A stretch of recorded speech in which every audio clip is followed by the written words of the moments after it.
एक नदी के किनारे छोटा सा गांव था। उसी गांव में मछुआरों की छोटी सी बस्ती थी। उस बस्ती में प्रताप नाम का एक मछुआरा रहता था। प्रताप के परिवार में उसकी पत्नी गंगा और दो बच्चे किशन और सुमन रहते थे। प्रताप साहसी और मेहनती था, पर अपनी जुबान का पक्का भी था। लेकिन उसका जीवन बहुत साधारण था। बड़ी मुश्किलों में वे अपना जीवन व्यतीत कर रहे थे।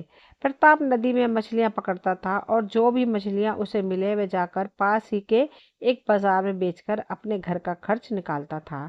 प्रताप और उसके परिवार की जिंदगी पूरी तरह से मौसम और नदी की मछलियों पर निर्भर रहती थी। लेकिन सर्दियों के आने पर प्रताप और उसके परिवार की स्थिति और भी खराब हो जाती थी। ठंड के कारण नदी का पानी धीरे धीरे जमने लगता था और हवा भी बहुत तेज हो जाती थी। इसी कारण प्रताप और उसकी पत्नी ठंड के बारे में सोचकर परेशान हो रहे थे, क्योंकि सर्दियां शुरू हो चुकी थी। प्रताप अपनी पत्नी से कहता है, गंगा, लगता है इस बार भी ठंड बहुत बढ़ने वाला है। पता नहीं मछलियां पकड़ भी पाऊंगा या नहीं। उसकी पत्नी उसकी बात सुनकर बोली, आप इतना चिंतित मत होइए, भगवान पर भरोसा रखिए। और जल्द ही वह दिन भी आ गया जब ठंड बहुत ज़्यादा पड़ने लगी।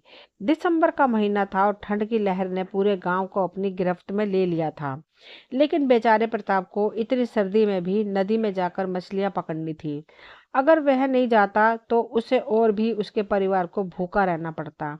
यह ठंड का मौसम उसके लिए चुनौती भरा था, पर अपने परिवार के पेट की खातिर वह हर मुश्किल को सहने के लिए तैयार था। ऐसे ही एक दिन प्रताप मछलियां पकड़ने के लिए निकलने वाला था। तभी गंगा प्रताप से बोली, सुनिए जी, ठंडी का मौसम आ गया है, बाहर इतनी ठंड है, आप नदी में मत जाइए। कुछ और काम क्यों नहीं कर लेते इन सर्दियों में। तभी प्रताप ने गंगा से कहा, अरे भाग्यवान, अगर मैं मछलियां नहीं पकड़ता तो परिवार कैसे चलेगा। मुझे मछलियां पकड़ने के सिवा कुछ और काम तो नहीं आता। मुझे हर रोज मछलियां पकड़ने जाना होगा ताकि तुम लोगों का अच्छे से ख्याल रख पाऊं। और फिर उसने अपनी मछलियां पकड़ने का सामान लिया और नदी की ओर चल पड़ा।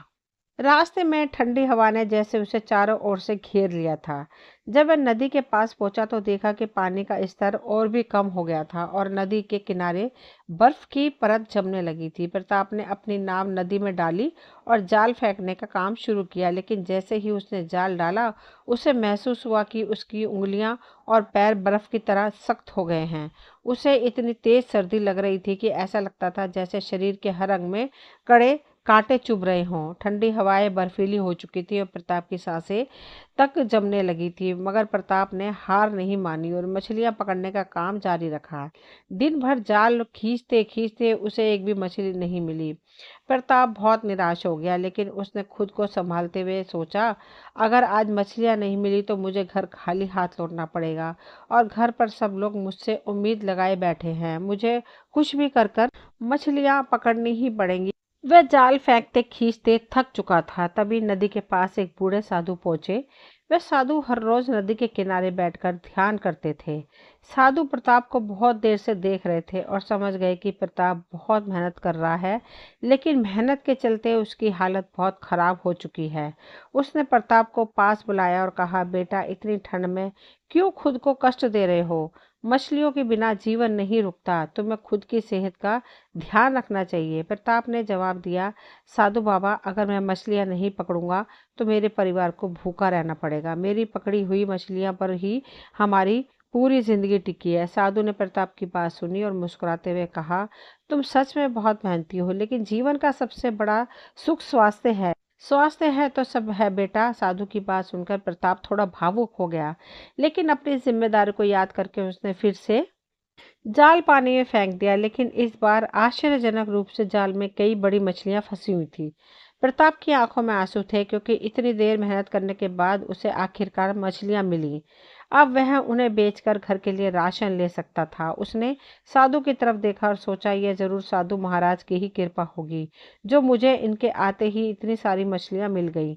यह सोचते हुए प्रताप ने साधु को धन्यवाद दिया और घर की ओर निकल गया। प्रताप जब घर लौट रहा था तो रास्ते में उसने सोचा कि इस ठंड में भी भगवान ने मेरी मदद की। मुझे आज की इतनी ठंड में मेहनत के बाद यह एहसास हुआ कि कभी कभी मुझे अपनी सेहत पर भी ध्यान देना चाहिए, क्योंकि मेरे सिवा मेरे परिवार में कमाने वाला और कोई नहीं है। ठंड का कहर बहुत भीषण था। ठंड की वजह से बेचारे प्रताप की हालत भी खराब हो रही थी। वह जैसे तैसे घर पहुंचा। घर पहुंचने पर गंगा और बच्चे प्रताप को देखकर बहुत खुश हुए। प्रताप ने उन्हें बताया कि उसे नदी के किनारे एक साधु बाबा मिले थे और उन्हीं की कृपा से आज उसे इतनी बड़ी मछलियां मिली। इस पर गंगा ने कहा, यह ईश्वर की कृपा से हुआ है।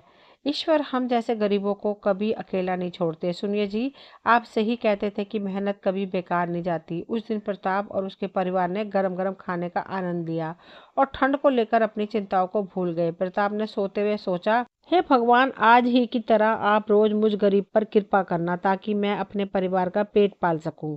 अगले दिन प्रताप फिर से मछली पकड़ने के लिए तैयार हुआ, लेकिन सर्दियों की कड़ी ठंड ने गांव में अपना कहर बरसाना शुरू कर दिया था।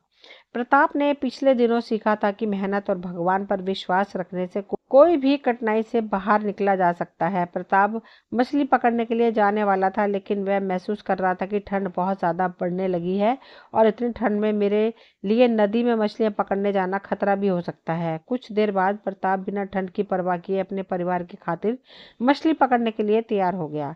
जब प्रताप घर से बाहर निकलने के लिए तैयार हुआ, तब गंगा ने एक बार फिर उसको रोका और कहा, आज बाहर इतनी ठंड है, क्यों इतना जोखिम उठा रहे हो? प्रताप ने अपनी पत्नी को समझाते हुए कहा, अगर मैं घर पर रहकर बैठा रहा तो हम कैसे जिएंगे?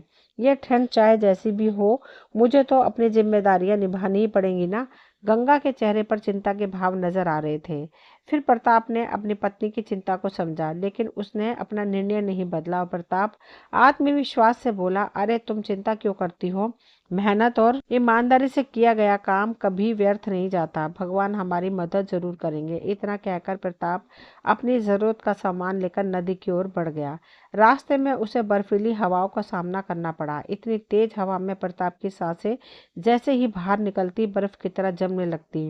वह सोच रहा था, क्या इस बार ठंड इतनी तेज होगी कि मेरी मेहनत भी बेकार हो जाएगी? हे भगवान, अब सब कुछ आपके भरोसे है। नदी के पार पहुंचते ही प्रताप ने देखा कि पानी का स्तर कम हो गया था। नदी का पानी हल्के हल्के बर्फ के टुकड़ों में बदल चुका था। फिर भी प्रताप ने अपनी नाव पानी में डाली और जाल फेंकने की तैयारी की। वह धीरे धीरे जाल को डालने जा ही रहा था कि उसे दूर खड़ी एक बूढ़ी औरत नदी के किनारे दिखाई दी। प्रताप उसके पास नाव लेकर गया।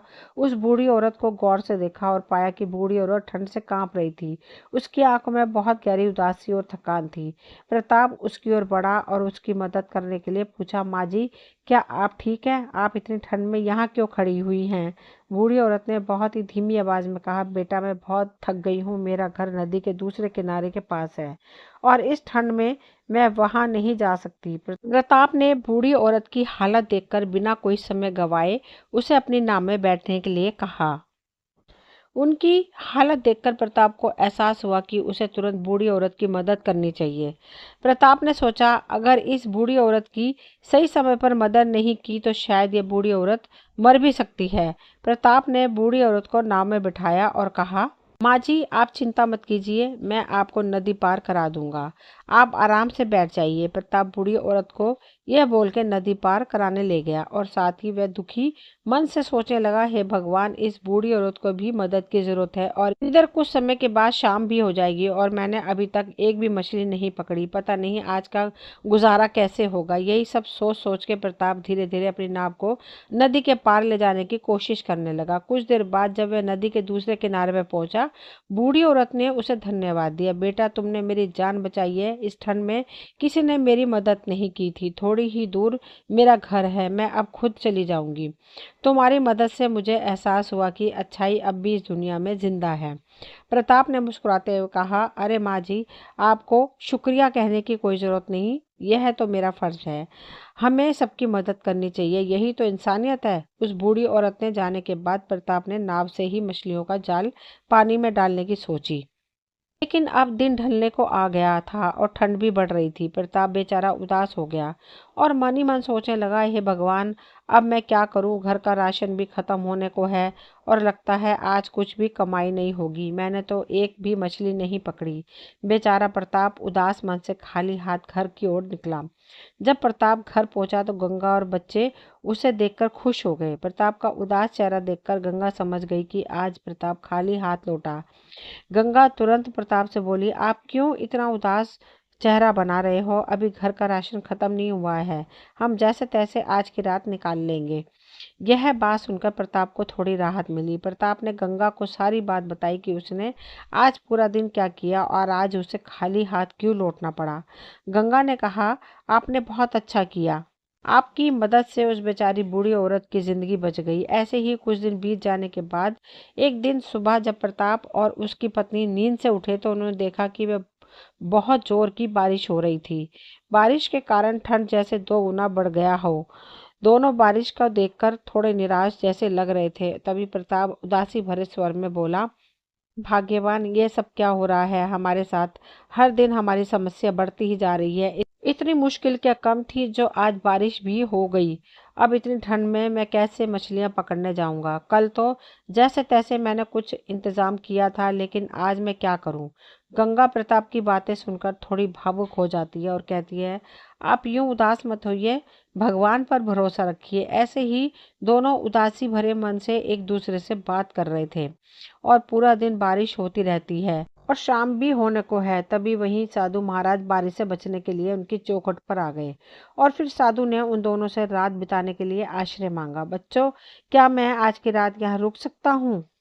क्योंकि बारिश तो रुकने का नाम ही नहीं ले रही है और ऊपर से बाहर बहुत ठंड है। साधु मानो जैसे प्रताप की परीक्षा लेने की मंशा से उसके घर पर आए थे और तभी प्रताप साधु की मदद करने के लिए मान जाता है। अंदर आइए साधु महाराज, बाहर बहुत बारिश हो रही है और ठंड भी बहुत है। लेकिन गंगा थोड़ी हिचकिचाती है, फिर भी प्रताप की वजह से मान जाती है और साधु महाराज को अंदर बुलाती है। प्रताप के घर में राशन भी खत्म होने लगा था और आज तो बारिश की वजह से प्रताप मछली भी पकड़ने नहीं जा पाया और बच्चों के चेहरे पर भी भूख की लकीरें साफ झलक रही थी। गंगा ने प्रताप से कहा, सुनिए जी, घर में तो राशन भी खत्म होने को है और आपने साधु महाराज को यहाँ बुला लिया है, इतने लोगों का खाना कैसे जुगाड़ हो पाएगा? प्रताप चिंतित आवाज में बोला, अरे भाग्यवान, जो कुछ भी है उन्हें ही परोस दो, हम मिल बांट के खा लेंगे और अगर खाना कम पड़े तो हम लोग नहीं खाएंगे, तुम बच्चों और साधु महाराज को ही दे देना। साधु उन दोनों की बातें सुन रहे थे और एक हल्की सी मुस्कुराहट के साथ उनकी तरफ देख रहे थे। खाना कम पड़ने की वजह से गंगा ने साधु और बच्चों को ही खाना दिया और प्रताप और गंगा भूखे रहे। साधु महाराज यह सब जानते हुए भी अनजान बने हुए थे। फिर सब लोग सोने चले गए और तभी गंगा ने देखा कि साधु के बगल में सोने के सिक्कों से भरी एक पोटली थी। गंगा ने तुरंत प्रताप को जगाया और बताया, अरे देखिए ना, साधु महाराज के पास कितना धन है। तभी प्रताप ने गंगा से कहा, भाग्यवान, साधु महाराज को बहुत से अमीर लोग दान के रूप में धन देते ही रहते हैं। यह भी शायद किसी ने उन्हें दान दिया होगा और वैसे भी साधु महाराज इन धनों से अपने आश्रम के बच्चों का पेट पालते हैं और उन्हें शिक्षा देते हैं। प्रताप और गंगा की आर्थिक अवस्था इन दिनों ठंड के मौसम की वजह से खराब होती जा रही थी। प्रताप का काम भी अच्छा नहीं चल रहा था और इस परिस्थिति के मारे गंगा के मन में लालच आ गया। गंगा ने प्रताप से कहा, सुनिए, क्या हम थोड़ी सी सिक्के रख लें? साधु महाराज को पता नहीं चलेगा और हमारी भी थोड़ी सी जरूरत पूरी हो जाएगी। वैसे भी साधु महाराज को इतने धन की आवश्यकता नहीं होती होगी। प्रताप थोड़ा गुस्से में गंगा से बोला, अरे तुम क्या पागल हो गई हो? यह क्या करने की सोच रही हो? हमें पाप लगेगा। वो उनका दान में पाया हुआ धन है। साधु को यह सब कुछ सुनाई दे रहा था और वह सोने का नाटक कर रहे थे। कुछ देर बाद गंगा के बहुत समझाने पर प्रताप आखिरकार बुरी परिस्थितियों के चलते गंगा की बात मान लेता है और दोनों चुपके से कुछ सिक्के रख लेते हैं। ऐसे ही कुछ देर बाद सुबह हो जाती है और साधु महाराज उन दोनों से विदा लेकर चले जाते हैं। प्रताप भी कुछ देर बाद मछलियां पकड़ने के लिए नदी की ओर निकल पड़ता है। ऐसे ही कुछ दिन बीत जाते हैं। साधु महाराज से चुराए हुए सिक्कों से प्रताप और उसके परिवार की जिंदगी थोड़ी बेहतर हो गई थी और धीरे धीरे ठंड भी कम हो रही थी। प्रताप अब रोज बिना मुश्किल के 2-4 मछलियां पकड़कर लाता था और बाजार में बेच देता था। ऐसे ही उनकी जिंदगी खुशी से चल रही थी। एक दिन प्रताप मछलियां पकड़ने नदी जा रहा था और तभी रास्ते में उसे साधु दिखाई दिए। साधु को देखकर प्रताप थोड़ा घबरा गया और वहां से भाग गया। साधु यह सब देख लेते हैं और प्रताप को देख के साधु के चेहरे पर हल्की सी मुस्कुराहट होती है। कुछ समय बाद प्रताप घर लौटकर आया तो देखता है गंगा बहुत घबराई हुई है। प्रताप ने तुरंत गंगा से पूछा, अरे भाग्यवान, क्या हुआ? क्यों इतना घबराई हुई हो? गंगा ने कहा, अरे देखिए ना, क्या हो गया हमारे बेटे को। यह कुछ भी नहीं बोल रहा है और उठ भी नहीं पा रहा है।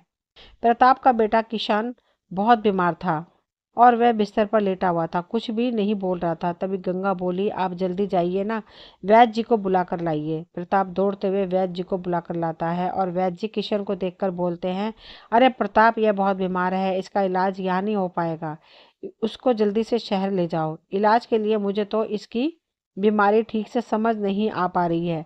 वैद्य जी की बात सुनकर दोनों चिंता में पड़ गए। दोनों ने सोचा कि अपने बेटे को शहर के अस्पताल में ले जाएं, लेकिन उनके पास इतना ऐसा नहीं था। गंगा बोली, आप जाओ ना, किसी से उधार मांग के लाओ, नहीं तो हमारे बेटे का इलाज नहीं हो पाएगा। प्रताप तुरंत गांव में अपने पड़ोसियों से उधार मांगने के लिए गया। कहीं से भी वह पैसों का बंदोबस्त नहीं कर पाया। किसी के पास पैसे नहीं थे तो कोई उसे पैसे उधार नहीं देना चाहता था। प्रताप उदास मन से घर लौटा तो गंगा ने प्रताप को देखकर तुरंत पूछा, क्या हुआ, पैसे मिले या नहीं? प्रताप उदासी भरे आवाज में बोला, नहीं गंगा, मैंने बहुत कोशिश की लेकिन मैं पैसे जुटा नहीं पाया। कुछ समय तक कहीं से भी पैसों का बंदोबस्त नहीं होने पर गंगा के मन में साधु का ख्याल आया और गंगा बोली, सुनिए, आप जल्दी से जल्दी जाकर साधु महाराज से कुछ उधार लेकर आइए ना। प्रताप गुस्से से बोला साधु से, अरे क्या कह रही हो, साधु से कैसे उधार मांगने जा सकता हूँ? और वैसे भी साधु से जो सोने के सिक्के हमने चुराए थे उसी का पाप हमारे बेटे को लगा है।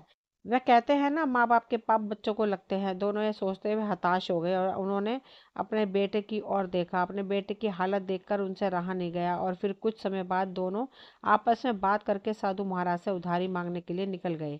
बीमार बेटे को छोड़कर उन्होंने अपनी बेटी से कहा कि वह अपनी भाई का ख्याल रखे। फिर दोनों साधु के पास चले गए। दोनों ने देखा कि साधु महाराज एक पेड़ के नीचे ध्यान लगाए हुए थे। दोनों जाकर साधु के सामने खड़े हो गए और साधु के ध्यान से जागने का इंतजार करने लगे। कुछ समय बाद जब साधु ध्यान से उठे तो उन्होंने उन्हें देखा और पूछा, क्या हो गया, तुम दोनों इतने घबराए हुए क्यों हो? दोनों ने अपने बीमार बेटे के बारे में बताया और साधु से कुछ सोने के सिक्के उधार मांगे। तभी साधु मुस्कुराते हुए बोले, क्यों, उस दिन दिए तो थे? प्रताप और गंगा के चेहरे पर खामोशी छा गई। फिर प्रताप ने साधु से कहा, बाबा, आप कौन से दिन की बात कर रहे हो, मुझे कुछ समझ नहीं आया। तभी साधु बोला, बेटे, मैं जो उस दिन तुम लोगों के घर में ठहरा था और तुम दोनों ने जो मुझसे कुछ सिक्के लिए थे, याद आया कुछ? दोनों ये बात सुनकर हक्के बक्के रह गए। उन्हें समझ आ गया कि उस दिन जो भी हुआ वह सब साधु महाराज को पहले से ही पता था। दोनों को इस तरह देख साधु महाराज ने कहा, घबराने की जरूरत नहीं है, मैं तुम लोगों से नाराज नहीं हूँ। माना तुम लोगों ने गलत काम किया था, लेकिन वो सब तुम लोगों ने अपनी बुरी परिस्थितियों के कारण किया था। तुम लोग बुरे इंसान नहीं, बस बुरे तुम्हारे हालात थे। यह सुनकर प्रताप और गंगा ने साधु से माफी मांगी और वे शर्मिंदा होकर घर लौट जाने की सोचने लगे। और फिर गंगा बोली, हमें माफ कर दीजिए साधु महाराज, हमसे बहुत बड़ी गलती हुई है। हम अपनी गलती का प्रायश्चित जरूर करेंगे और आपसे चुराए हुए सिक्के आपको वापस कर देंगे। अभी हम चलते हैं, हमारे बेटे को हमारी जरूरत है। प्रताप गंगा की बातें सुनकर बोला, जी बाबा, हमें माफ कर दीजिए। तभी साधु महाराज बोले, प्रताप सुनो, तुम एक अच्छे इंसान हो, बस तुमसे बुरे हालात के चलते गलती हुई है। मैंने तुमको कई बार दूसरों की मदद करते हुए देखा है, इसलिए मैं भी तुम्हारी मदद करूंगा। वैसे भी मुझे अपना आश्रम चलाने के लिए इतने धन की आवश्यकता नहीं होती है, मुझे बार बार लोगों से दान मिलता ही रहता है। प्रताप, मैं तुम्हें यह धन तुमने जो अच्छे कर्म किए हैं उसके आशीर्वाद के रूप में दे रहा हूँ, इसे ग्रहण करो। यह बोलकर साधु ने उन्हें सोने के सिक्के दे दिए। साधु से मदद पाकर दोनों की आंखें भर आईं और दोनों ने साधु महाराज का धन्यवाद किया। फिर दौड़ते हुए अपने बीमार बच्चे के लिए घर की ओर निकल पड़े। थोड़ी देर बाद घर पहुंचकर उन्होंने देखा कि उनका बेटा किशन चमत्कारी रूप से ठीक हो गया था। यह देखकर दोनों ने शांति भरी लंबी सांस ली और मन ही मन साधु महाराज और भगवान का धन्यवाद किया। और फिर उन्होंने एक दूसरे से कहा, अरे भगवान, हमने जो किया सो किया, अब चाहे जैसी परिस्थितियां हो हम कभी कुछ गलत कदम नहीं उठाएंगे। गंगा भी बोली, हाँ जी, हम कभी वैसा पाप दोबारा नहीं करेंगे, नहीं तो हमारे पापों की सजा हमारे बच्चों को मिलती है। ऐसे ही प्रताप और गंगा साधु महाराज के दिए हुए सिक्कों से और मेहनत करके अपने बाकी का जीवन खुशी से बिताने लगे। दोस्तों, ये थी आज की कहानी। मुझे उम्मीद है आप सभी को पसंद आई होगी। अगर कहानी पसंद आई हो तो प्लीज चैनल को सब्सक्राइब करें, वीडियो को लाइक शेयर करें। मिलती हूँ अगली कोई नई कहानी लेकर। कहानी सुनने के लिए आप सभी का तहे दिल से शुक्रिया।